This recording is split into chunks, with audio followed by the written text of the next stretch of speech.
Hello bookworms, I'm Hannah, and this is my May wrap-up video. This month I spent a lot of time churning out videos for my Bailey's Women's Prize video series, but I still managed to read 3 middle grade novels, 3 YA novels, 2 nonfiction books, and 4 adult fiction books for a total of 12 books. Not all of the books I read were winners, but 5 of them are worthy of your attention, so those are the books I'm sharing with you today. The first book is Snow White by the Brothers Grimm, not because it's an incredible story, but because this edition, illustrated by Camille Rose Garcia, is stunning. It's the story of a beautiful princess whose life is threatened by her jealous stepmother, who longs to be the fairest of all. I figure most people know of Snow White because of the animated Disney film released in 1937, but this is the original version of the German fairy tale that was first published in 1812. It's much darker and more violent than the Disney movie, and whether or not there's a happy ending is left to speculation. What makes this book spectacular are the illustrations. Camille Rose Garcia's work blends a vintage feel with a surrealist look, and her use of pastels dances the line between subdued and vibrant. And there are even charming illustrations beneath the book jacket. Though the story is short and gruesome, the illustrations make this book a worthwhile purchase and a gem to read. Next up is Every Last Lie by Mary Kubica, a literary suspense novel about a woman whose life is turned upside down by a tragic car accident. I received an ARC of this book through a GOODREADS giveaway, and I decided while I was reading it that I want to do a full video review of this book. I'll be posting that video within a week or so I'm not going to say anything more about it today other than to point out that it succeeds in being a psychologically suspenseful read. Moving on, we get to Anne of Green Gables by L.M. Montgomery. This is the story of a red-haired, freckle-faced 11-year-old orphan girl named Anne Shirley. Anne is a bright and loving girl with a runaway imagination and an affinity for using big words. She's accidentally delivered to siblings Matthew and Marilla Cuthbert, who want to adopt a boy to help work their farm. The Cuthberts are affronted to have received a girl and intend to send Anne back to the orphanage, but Anne is determined to prove she's worth keeping.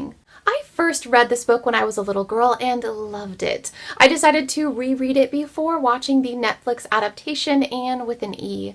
What I remember most about reading it as a girl was how enchanting Green Gables and the town of Avonlea were. Reading it as an adult, I found the prose even more luscious than I had remembered. Anne's loquaciousness and her melodrama were a little less palatable as an adult, but eventually she charmed me, as she does everyone, and I'm glad I took the time to experience this book all over again. After I finished the book, I sat down to watch Anne with an E. It's a much darker interpretation of the story, and I nearly stopped watching after the first episode, but the actors playing Matthew and Marilla Cuthbert were so convincing that I decided to give it one more episode, and before I knew it, I'd watched them all. If you're thinking of watching the show, I definitely encourage you to read the book first. If you've read the book and you're getting ready to watch the show, I encourage you to give it more than one episode before you weigh in on whether or not you like this modern interpretation of Anne. Next is Word by Word by Corey Stamper. This is a book about how lexicographers work to define words and how dictionaries are made. Stamper covers a lot in this book, but she keeps it fun with wit and humor. She explains things like how definitions are written to reflect the way words are used in conversation and in print, even the objectionable ones like irregardless and ain't.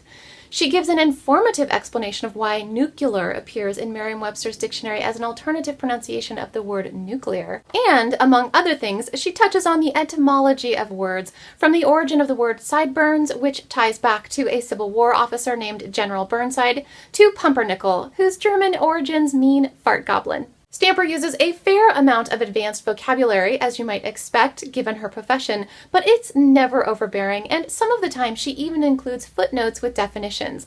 She uses playful words like squonks and foofara, and serious words like radamanthine and borborygmus. Borborygmus, noun, intestinal rumbling caused by gas. This was a 5-star read, and I highly recommend it to word lovers, grammar fanatics, and linguists. The one thing I know for certain after reading this book, it's It's time the word sponges had a revival. And finally, my top pick for the month is Lips Touch 3 Times by Laini Taylor. This is a folkloric young adult fantasy with 3 short stories of supernatural love that all hinge on a kiss unlike any other kiss. I don't think Laini Taylor is capable of writing a bad book. This is one of her earliest books that I've just now gotten around to reading, and it is divine. Her linguistic creativity encompasses whimsy, mysticism, and romanticism in everything that she writes. Only Laini Taylor would describe a boy's eyes as being very dark, canted elvishly upward at the outer corners and surrounded by delicate bruises of sleeplessness, bluish and tender, giving him the look, she fancied, of a poet who had been up all night with a candle and a quill, memorializing a beautiful lady who had fallen from the aristocracy to die penniless of a fever, perhaps in a snowbank, leaving, of course, an ethereal corpse. If you like stories about goblins and maidens, poison fruit and devilish curses, or mythical realms and creatures that skulk in the shadows, then this is the book for you. If you like books that have all those things and stunning illustrations, then brace yourself because Lips Touch 3 Times has those too. If you've read any of these books, or if you're thinking of reading any of these books, let me know which ones in the comments below. Thanks, everybody!